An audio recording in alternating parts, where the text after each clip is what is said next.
David Miller had always been fascinated by genealogy.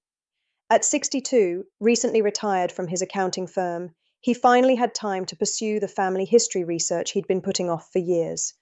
His wife, Janet, thought it was a harmless hobby, something to keep him busy while she continued working as a high school principal for 2 more years. The DNA testing kit arrived on a Monday.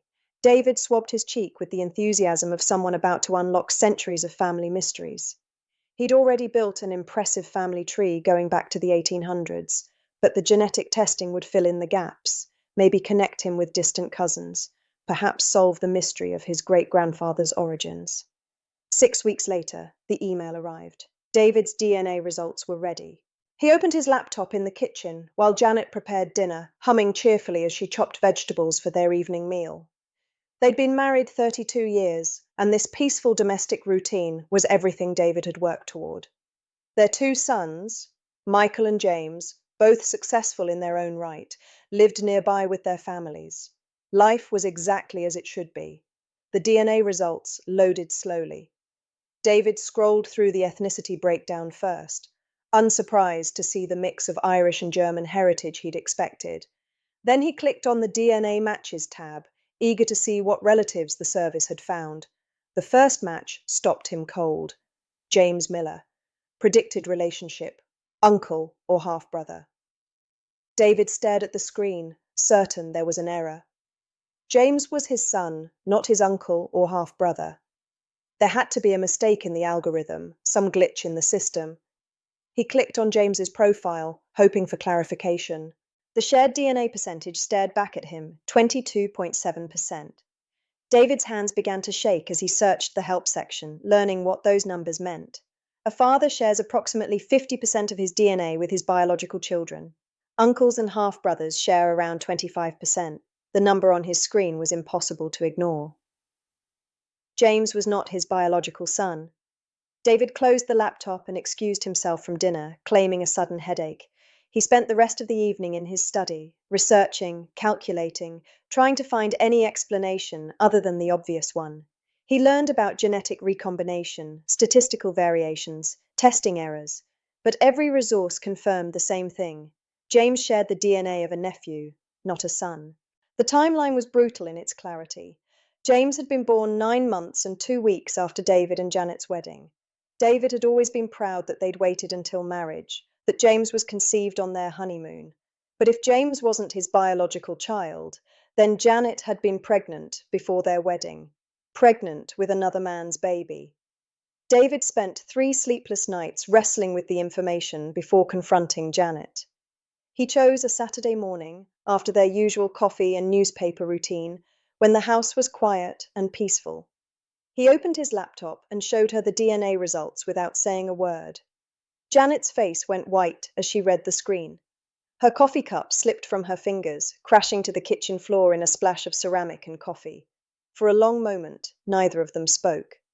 When Janet finally looked up, David saw 32 years of lies crumbling in her eyes. The story came out in pieces, between tears and desperate explanations.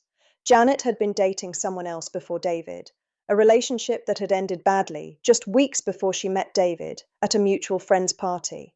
She'd had one final encounter with her ex-boyfriend, then started dating David immediately afterward. When she discovered she was pregnant, she genuinely wasn't sure who the father was. David was kind, stable, already talking about marriage and family. Her ex-boyfriend had made it clear he wanted nothing to do with commitment or responsibility. Janet made a choice that seemed logical at the time. She moved up their wedding timeline and never mentioned the uncertainty. As James grew up, Janet convinced herself that David must be the father. James had David's smile, his love of baseball, his methodical approach to problems. Genetics seemed irrelevant compared to the bond between father and son. But David couldn't see past the deception. 32 years of marriage built on a lie. Every birthday party, every graduation, every proud moment as James achieved his successes, David had believed he was celebrating his biological son's accomplishments. The worst part wasn't even the paternity question. It was the realization that Janet had been capable of maintaining such a massive deception for 3 decades. If she could lie about this, what else might be false? David insisted on telling the boys. Janet begged him to reconsider, arguing that it would destroy the family for no good reason. James was his son in every way that mattered, she insisted. Biology was just genetics, but family was about love and time and shared experiences. But David couldn't move forward without honesty. They called both sons for a family meeting. Michael, 30, brought his wife and two young daughters. James, 32, arrived alone, since he and his wife were going through a rough patch in their marriage. Both men sensed the tension immediately. David had prepared a speech, but when the moment came, he simply opened his laptop and showed them the DNA results. The silence stretched endlessly. James stared at the screen, processing the information that changed everything about his identity. Michael looked confused, then angry, then devastated as he realized what this meant for their family. James was the first to speak. He asked quietly if Janet knew who his biological father was. Janet nodded, tears streaming down her face. She gave them a name, Robert Sterling, a man James had never heard of, someone who'd moved away decades ago and built his own life somewhere else. The questions came rapid fire. Did Robert know? Had Janet ever contacted him? Were there other siblings James didn't know about? Medical history they needed to understand? Janet answered as best she could, but 32 years of silence had left huge gaps in the story. She'd heard through mutual friends that Robert had married, had children, built a successful career in another state. She'd never contacted him, never told him about James. The family meeting ended with more questions than answers. James left immediately, saying he needed time to process everything. Michael stayed longer, trying to understand how their mother could have hidden such a fundamental truth. David moved into the guest bedroom that night. The relationship with Janet was effectively over. He couldn't trust her anymore, couldn't look at her without seeing 3 decades of deception. The divorce papers were filed within a month. James struggled the most with the revelation. His entire identity felt like a lie. The man he'd called Dad wasn't his father. His medical history was incomplete. Half his genetic heritage was a mystery.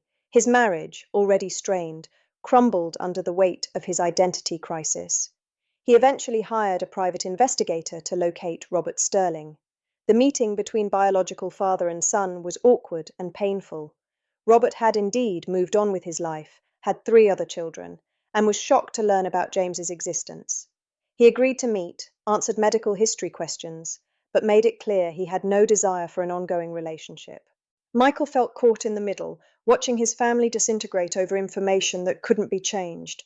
He tried to maintain relationships with both parents, but family gatherings became impossible. Holidays were divided, grandchildren were confused, and the tight-knit family that had been David's greatest pride became a casualty of the truth. David's genealogy hobby died completely. He never opened another DNA website, never researched another family tree. The pursuit of genetic truth had cost him everything he valued most. Janet retired early, unable to face the whispers and stares in the small town where she'd taught for 20 years. She moved to another state, close to her sister, and started over at 61. The irony wasn't lost on any of them. David's innocent curiosity about his ancestors had destroyed his descendants' family. The technology meant to bring families together had torn theirs apart completely. 2 years later, David still lived alone in the house that had once been filled with family gatherings. He'd gained genetic knowledge but lost genetic legacy. The DNA test had answered questions he'd never thought to ask and destroyed answers he'd never thought to question. Sometimes the truth really can set you free. But freedom, David learned, isn't always what you want it to be. If you found this story as shocking as I did, please consider subscribing for more tales of family secrets and unexpected revelations. Sometimes the most ordinary decisions lead to the most extraordinary consequences, and I'll be back soon with another story that proves truth really can be stranger than fiction.